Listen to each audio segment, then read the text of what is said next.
అయితే సర్కారు మాఫీ సర్వం మాయ. ఒక్కసారి ఏం కష్టాలు ఉన్నాయో ఒకసారి చూద్దాం. ఈ రుణమాఫీకి సంబంధించి కొంచెం కన్ఫ్యూజన్స్ ఉన్నాయి కదా, అవి ఏం వేసారో చూడండి.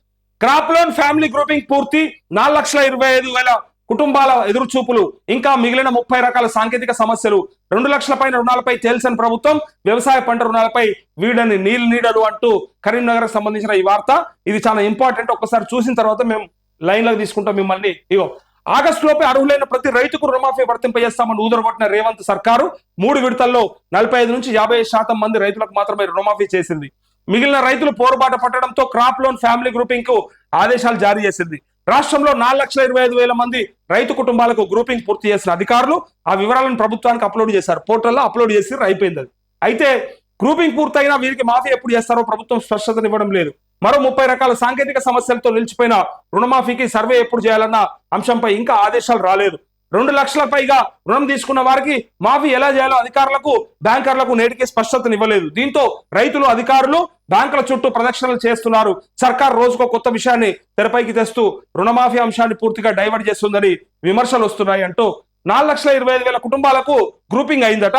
దానికి సంబంధించిన ఈ అంశం చూడండి ఒకసారి. 2 లక్షల వరకు పంట రుణాలు తీసుకున్న రైతులందరికీ రుణమాఫీకి మొత్తం 22,37,848 ఖాతాల్లోకి 17,933 కోట్ల నిధులను విడుదల చేసినట్టుగా ఆగస్టు 17న మంత్రి తుమ్మల నాగేశ్వరరావు ప్రకటించారు. తుమ్మల నాగేశ్వరరావు ప్రకటించిన లెక్క ఇది. ఈ రాష్ట్రంలో ఉన్న 22,37,845 మంది రైతుల ఖాతాల్లోకి 17,939 కోట్ల నిధులను విడుదల చేసినట్టు చెప్పిండు. అయితే రుణమాఫీ ప్రక్రియ పూర్తి అయినట్టుగా మంత్రి చెప్పడంతో రాష్ట్ర వ్యాప్తంగా రుణమాఫీ వర్తించిన రైతులు బగ్గుమన్నారు. ఆ సోయిలేనోడు ఆయన అయిపోయింది 15 ఆగస్టు వరకు మొత్తం 31,000 కోట్లు చేసేస్తామని చెప్పేసిండు ఆయన. అట్లా చెప్పేవారికంటే రైతులు ఆగమైపోయినారు. అది చెప్పేటప్పుడు ఏం చెప్పాలంటే ఈ రాష్ట్రంలో ఉన్న 42 లక్షల మంది అకౌంట్లకి, ఆ రైతుల అకౌంట్లకి 22 లక్షలు మాత్రమే పూర్తి చేసినాం, మిగిలిన 20 లక్షలకి ఇప్పుడు పూర్తి చేస్తామని ఒక పర్టికులర్ డేట్ కనుక మెన్షన్ చేసి ఉంటే రైతులు టెన్షన్ పడకపోయేటోళ్ళు. ఏమైపోయింది, 2 లక్షల కంటే పైన 22 లక్షల మంది ఉండే వరకంటే అరే ఎప్పుడు చేస్తారు, ఎందుకు చేస్తలేరు అని చెప్పేసి టెన్షన్ పడి అయిపోయిందని వీళ్ళేమో ఎప్పుడు రేవంత్ రెడ్డి ఏడిపోతాడా ఒట్లేసి వచ్చి మళ్ళా అయిపోయింది మేము చేసేసినామని చెప్తే మరి దాన్ని రైతులు ఆగమవుతారా కాదా, కన్ఫ్యూజ్ అవుతారా కాదా? ఎందుకంటే నా ఒక్కనికి రాలేదేమో, అరే మా ఊళ్ళో నాకే రాలేదేమో అని భయపడ్డారు రైతు. మీరేం చెప్పాలి, పర్టికులర్ డేట్ వస్తుంది ఇస్తాము అని చెప్పాలి. 2 లక్షల కంటే పైన వాళ్ళకైతే ఏం చెప్పబుద్ధి అయితే లేదు, వాళ్ళకి ఏం వస్తలేదు కూడా. ఏమనంటే కట్టుండ్రి, కడితే వేస్తాము, ఇంకా మళ్ళీ ఒక మాట కట్టకుండ్రి, నేను చెప్పినప్పుడు కట్టుండ్రి. ఏంది ఇది అసలు ఆగం? ఇట్లా ఆగం చేసే బదులు పర్టికులర్ గా ఒక డేట్ పెట్టి ఒక క్లియర్ గైడ్ లైన్స్ ఇస్తే దాన్ని రైతులు ఫాలో అవుతారు. ఈ అయినోళ్ళు సంతోషపడతారు, కానోళ్ళు మా కర్మ గింతే అనుకోవడం వదిలేసుకుంటారు. అంతేగాని ఇట్లా అటు పెట్టకుండా ఇటు పెట్టకుండా పిట్టకు పెట్టినట్టు ఎదురు చూసుడు అవసరం. ఆ రైతులకు ఎంత బాధ అవుతుంది వాళ్ళకు. అది వస్తుందా రాదే ఎరకలేదు. భూమి మీద పెట్టిన పెట్టుబడి అన్నా సరే ఆడికాడికి కాకుండా పెట్టుబడి అన్నా వస్తుందేమో ఆశతో ఎదురు చూస్తారు. కానీ అది లేదు ఇది లేదు ఏది లేదు అన్నట్టు అయిపోయింది. పిట్టకు పెట్టాడు చూస్తున్నారు రైతులు. నిజంగా ఇక్కడికి అయితే బ్యాంకుల పొంటి తిరుగుతున్నారు, లేకపోతే ఏవో దగ్గరకు పోతున్నారు, లేదంటే నాటు వంటల వీడియోలు చూస్తారు. పనికి మాలోడు ఏది పడుతుంది చెప్తే కూడా చూస్తారు మా రైతన్నలు. నేను చాలా మంది చూసిన పాపం మనకి తెలిసి తెలవక ఏదో 2 లక్షల కంటే ఎక్కువ ఉన్న వాళ్ళకు రుణమాఫీ కావాలంటే ఇట్లా చేయర్రి అని రాస్తుండు. పాపం చూసి ఏదో నమ్మకంతో వాడు ఏదో చెప్తారు అనుకుంటే అందులో ఏం లేదు. ఇట్లా కన్ఫ్యూజ్ చేస్తున్నారు చాలా మంది కూడా. పనికి మాలిన వార్తలన్నీ రాసేస్తారు. ఎందుకంటే మిమ్మల్ని ఆసరా చేసుకుని అలా వ్యూస్ పెంచుకోవడం కోసం ఆయన తెలిసి తెలియక ఏదో 2 లక్షల కంటే ఎక్కువ వాళ్ళకి అయిపోయిందట, అవుతుందట, రేపట మాపట అని చెప్పేవారికంటే రైతులు నిజంగానే ఆశపడతారు.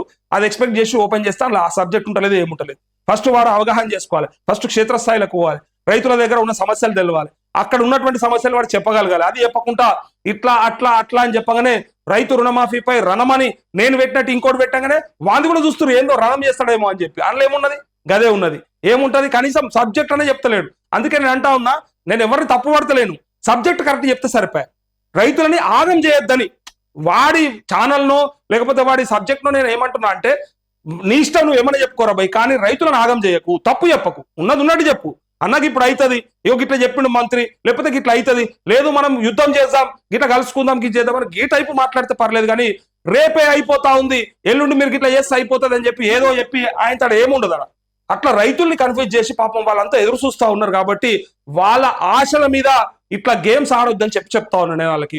నీకు తెలిస్తే తెలిసింది పక్కాగా చెప్పు, మంత్రితో మాట్లాడతావా మాట్లాడు, లేదా నీకు అధికారులతో మాట్లాడే సమాచారం మీద ఉంటే క్లియర్గా ఎక్స్ప్లెయిన్ చేయి తప్ప ఆగం చేసి రైతులు మళ్ళా టెన్షన్ పడతారు కదా, అయిపోయిందట కదా అని చెప్తే కన్ఫ్యూజ్ అవుతారు. అది చేయకమని చెప్తా ఉన్నా నా తోటి సోదరులకి, జర్నలిస్టు సోదరులకి. అయితే ఇక్కడ ఏమంటారున్నారంటే, ఇక్కడ రుణమాఫీ ప్రక్రియ పూర్తయినట్టుగానే మంత్రి చెప్పడంతో రాష్ట్ర వ్యాప్తంగా రుణమాఫీ వర్తించని రైతులు బగ్గుమన్నారు. ఆందోళనలు, ధర్నాలు, రాస్తారోకలతో సర్కార్ దిగొచ్చింది. రుణమాఫీ కానీ రైతుల ఇళ్ల వద్దకు నేరుగా వ్యవసాయ అధికారులు వచ్చి వివరాలు సేకరిస్తారని ప్రకటించింది. ఇది మనకు తెలిసిన ముచ్చట్టే, మనం కూడా లొలిపెట్టినాం. రేషన్ కార్డు లేని వాళ్ళకి ఇస్తా అంటారు కదా, ఏమాయే రేషన్ కార్డు లేదు, ఫ్యామిలీ గ్రూపింగ్ లేదు అని చెప్పి అన్నందుకు వాళ్ళు వెళ్ళిండ్రు, సెల్ఫీలు దిగినరు, మనకు కూడా కలర్స్ చెప్పిండ్రు. అన్న నీతో మాట్లాడినాక తెల్లారే నాది అయిపోయిందన్న అని చెప్పాడు. సంతోషం అనిపించింది నాకు, ఎందుకంటే ఆయన ఏ వరకు చూపించినట ఆయనకు తెలిసిందేమో, మరి గ్రూప్ లో పెట్టుకుంటారు కదా ఆ విలేజ్ గ్రూప్లలో చూసిండేమో, అరే వీళ్ళు మీడియాకి ఎక్కుతారు, అనవసరంగా నా మీదకి వస్తా, నా ఉద్యోగం మీదకి వస్తుందని టెన్షన్ పడి చేసినట్టుండు. అయితే ఇక్కడ చూడండి, అంతలోనే మాట మార్చి రేషన్ కార్డు సమస్యలతో రుణమాఫీ కాని రైతులను సర్వే చేయాలని అధికారులకు ఆదేశాలు ఇచ్చింది. రాష్ట్ర వ్యాప్తంగా ఈ సమస్య 4,25,000 కుటుంబాల్లో ఉన్నదని పేర్కొంది. జిల్లాల వారీగా వ్యవసాయ అధికారులు రైతు కుటుంబాలను రైతు వేదికల వద్దకు పిలిపించి ప్రత్యేక యాప్ లో క్రాప్ లోన్ ఫ్యామిలీ గ్రూపింగ్ ప్రక్రియ పూర్తి చేశారు. ఈ 4,25,000 కుటుంబాల గ్రూపింగ్ పూర్తయింది కాబట్టి సదరు రైతులకు రుణమాఫీ వర్తింపజేయాలి, కానీ ప్రభుత్వం ఈ విషయంపై ఇంతవరకు స్పష్టత లేదు అని చెప్పి ఈ పత్రిక రాసింది కదా. స్పష్టత వస్తా ఉంది, అయిపోతా ఉంది. అతి త్వరలో ఒక వారం లోపే, దసరా లోపు వీళ్ళందరూ కూడా ఆ శుభవార్త రాబోతా ఉంది. 4,25,000 మందికి పక్కాగా జరగబోతా ఉంది, మనకున్న సమాచారం అది. ఓకే, మిగిలిన వాటిపైన అస్పష్టత.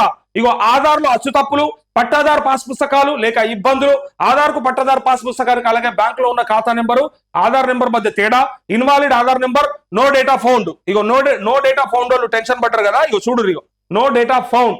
ఆధార్ రుణ ఖాతాల్లో వేరువేరుగా ఉంటే ఆధార్ అప్లోడ్ చేయడం, ఆధార్ ఫ్యామిలీ గ్రూపింగ్ లేకపోవడం, పట్టాదారు పాస్ పుస్తకాలు లేకపోవడం, ఆధార్తో బ్యాంకు లింకేజీ కాకపోవడం వంటి సాంకేతిక సమస్యలను సాకుగా చూపి ప్రభుత్వం రుణమాఫీ వర్తింపజేయలేదు.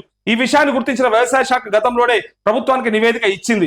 ఈ పరిస్థితుల్లో రేషన్ కార్డు సంబంధిత సమస్యలపై గ్రూపింగ్ పూర్తి చేసిన సర్కారు మిగిలిన సమస్యలతో రుణమాఫీ పొందని వారికి సంబంధించి ఎప్పటి నుంచి వివరాలు సేకరిస్తుంది, ఏ ఫార్మాట్లు చేస్తుందనే దానిపైన స్పష్టత ఇవ్వడం లేదు. దీంతో సదరు రైతుల అయోమయం నెలకొంది. అసలు మాఫీ చేస్తారా చేయరా అన్న అనుమానాలు తలెత్తుతున్నాయంటూ ఈ ఎవరైతే ఖాతా నెంబర్లు, ఆధార్ నెంబర్లు మిస్ మ్యాచ్ ఇవన్నీ ఉన్నాయో వీళ్ళంతా గ్రీవెన్స్ ఇచ్చారు. ఈ వార్త ఈ పత్రికల సరే రాసిరు, కానీ నేనేమంటున్నా, వీళ్ళందరూ కూడా మండల అగ్రికల్చర్ ఆఫీసర్ దగ్గర, అట్లే బ్యాంక్ మేనేజర్ల దగ్గర గ్రీవెన్స్ ఫార్మ్స్ పెట్టుకురు, కలెక్టర్ ఆఫీసులలో కూడా పెట్టుకురు. సో దాన్ని కూడా కన్సిడర్ చేస్తూ ఈ 4,25,000 మందికి యాడ్ చేస్తారని మనకు సమాచారం ఉంది. ఎవరెవరికైతే టెక్నికల్ ఇష్యూస్ ఉన్నాయో వాళ్ళవి కూడా ఇందులోనే పడతాయని చెప్పాను. ఫ్యామిలీ గ్రూపింగ్ తో పాటు ఎవరైతే ఇవి ఉన్నాయో, ఈ టెక్నికల్ ఇష్యూస్ ఉన్నాయో ఇవి కూడా సార్ట్అవుట్ చేసి వీళ్ళకి కూడా వేస్తామని చెప్పిండ్రు. సో ఇది కూడా యాడ్ అవుతుందని మనకు తెలుసు, ఆ సమాచారం ఇక్కడ రాయలేదు అది వాళ్ళు. అయితే మీనమేషాలు ఎందుకు? రుణమాఫీకి కట్టుబడి ఉన్నట్టుగా చెప్తున్న సర్కారు 31 అంశాలతో రుణమాఫీ కాని రైతుల వివరాలను ఒకేసారి సేకరించి అందులో అర్హులను నిర్ధారిస్తే సరిపోయేది. కానీ ప్రభుత్వం దీన్ని సాగదీస్తుంది. ఆగస్టు లోపు 2 లక్షల పంట రుణాలను పూర్తి స్థాయిలో మాఫీ చేస్తామని చెప్పిన సర్కార్ సర్వేలు, వివరాల సేకరణ పేరుతో కాలం దాటవేసే ప్రయత్నం చేస్తుంది. ఒక్కో అంశం వారిగా సర్వేలు చేస్తే మరో ఏడాది పట్టినా రుణమాఫీ ప్రక్రియ పూర్తి కాదన్న అభిప్రాయాలను అధికారులు వ్యక్తం చేస్తున్నారు. ప్రభుత్వానికి రుణమాఫీ చేయాలన్న లక్ష్యం ఉంటే వ్యవసాయ శాఖ అధికారులతో రెవెన్యూ, పంచాయతీరాజ్ శాఖలను అనుసంధానం చేసి వారం 10 రోజుల్లో రుణమాఫీ కాని రైతుల పూర్తి వివరాలు సేకరించవచ్చన్న అభిప్రాయాలు వ్యక్తమవుతున్నాయి. ప్రభుత్వం అనుసరిస్తున్న దాటవేత, నాంచివేత ధోరణి వల్ల లక్షలాది మంది రైతులు ఆందోళనకు గురవుతున్నారు అంటూ ఇక పంచాయతీరాజ్ శాఖ అట్లా రెవెన్యూ శాఖను వాడుకోవచ్చు కదా, వాళ్ళతో కలిపి మీరు వారం 10 రోజుల్లో టక్కన చేసేయచ్చు కదా అని చెప్తూ ఇగో రైతు ఫ్యామిలీతో సెల్ఫీ తీసుకుంటున్న భద్రాద్రి జిల్లా దమ్మపేట ఏవో చంద్రశేఖర్ రెడ్డి. ఇగో సెల్ఫీలతోనే సరిపెట్టేస్తారా అంటూ ఇక్కడ వార్త ఏంటంటే, దమ్మపేట మండలం, ఇది అక్కడ మండలం సంబంధించిన వార్త, కానీ 3,300 మందికి కానీ రుణమాఫీ అయితే అలా 2,800 మందికి ఫ్యామిలీ గ్రూపింగ్ అయింది, 500 మంది పెండింగ్ ఉన్నారు. ఈ పెండింగ్ ఉన్న వాళ్ళకి నేను గతంలో కూడా చెప్పిన, మన తప్పు ఏం ఉంచుకోవద్దు, మన సైడ్ ఏం పెట్టుకోవద్దు. మనం కావాలంటే కష్టమో నష్టమో ఎక్కడనో దూరం ఉన్నా సరే ఎట్టి పరిస్థితుల్లో ఈ ఫ్యామిలీ గ్రూపింగ్ చేయించుకోవాలి, అందుబాటులో ఉండాలి. వాళ్ళు ఇంటికి వస్తారనుకున్నాం కానీ లేదు, వాళ్ళ ఇంటికి వచ్చి చేయాలి. లెక్కకైతే వాళ్ళు చెప్పిన ప్రకారం, ప్రభుత్వం చెప్పిన ప్రకారం. ఇగో ఏవో మంచిగా కుర్చీలో కూర్చొని, ఆయన టేబుల్ మీద కూర్చొని అలా వచ్చి నిలబడితే ఇట్లా ఫోటో దిగి పంపిస్తా ఉన్నాడు, సెల్ఫీలు దిగుతా ఉన్నాడు. సో ఇక్కడ ఈ 500 మంది కూడా పూర్తి చేసుకుంటే ఈ దమ్మపేట మండలం ఏదైతే ఉందో అక్కడ పూర్తి అయిపోతుంది. మీ సైడ్ నుంచి పెండింగ్ ఏం పెట్టుకోకపోతే ఈజీ ఉంటది అని ఒకటి లెక్క. ఇక ఇక్కడ 2 ఉదాహరణలు ఉన్నాయి. ఇగో మీ రైతులకు ఎవరెవరైతే లైవ్ చూస్తున్నారో వాళ్ళకున్న డౌట్లల్లా ఒక 2 డౌట్లు ఇక్కడ రాసిండ్రు. ఏం డౌటో చూద్దాం. ఈయన ముస్కు గంగారెడ్డి, రైతు రాంపూరు, ఈయన జగిత్యాల జిల్లా. రామన్నపేట గ్రామీణ బ్యాంక్ లో 1,50,000 రుణం తీసుకున్న, రేషన్ కార్డు లేదని రుణమాఫీ కాలే, ఆగస్టు 29న ఫోటోలు దిగి పత్రాలపై సంతకాలు పెట్టినా, చేసి ఇచ్చిన, నెల రోజులైనా స్పందన లేదు అని ఆగస్టు 29 నుంచి 29 దాకా. అయితే ఆయన చెప్పేది ఏంటంటే నేను ఫోటో దిగిన ఫ్యామిలీ గ్రూపింగ్ అయింది ఇంకా కాలేదని చెప్తున్నాడు. బట్ అయిపోతుంది ఆయనకి. అదొక ప్రశ్న. రోజు మనం చెప్తున్నాం కదా అదే వార్త. ఇక్కడ మాకేమీ తెలియదు అంటున్నారు. నాకు నా భార్య రమక్ కలిపి పంట రుణం 1,99,000 ఉంటే రేషన్ కార్డు లేని కారణంగా రుణమాఫీ వర్తించలేదన్నారు. కుటుంబ సభ్యులతో ఫోటో దిగి ధృవీకరణ పత్రం ఇచ్చాం, ఇప్పటి వరకు అడుగు ముందుకు పడలే, ఎవరిని అడిగినా తెలియదంటున్నారని కొమ్ముల కమలాకర్ రెడ్డి అంటా ఉన్నాడు. ముత్తంపేట గ్రామం, జగిత్యాల జిల్లా. ఈయన కూడా. బట్ వీళ్ళకి చాలా ఈజీగా అయిపోతుంది. ఇప్పుడు ఫస్ట్ ఎవరికైతే అవుతున్నాయో అందులో ఇలా అయిపోతుంది. ఇద్దరు రైతులు కూడా కంగారు ఏం పడక్కర్లేదు, టెన్షన్ ఏం పడక్కర్లేదు.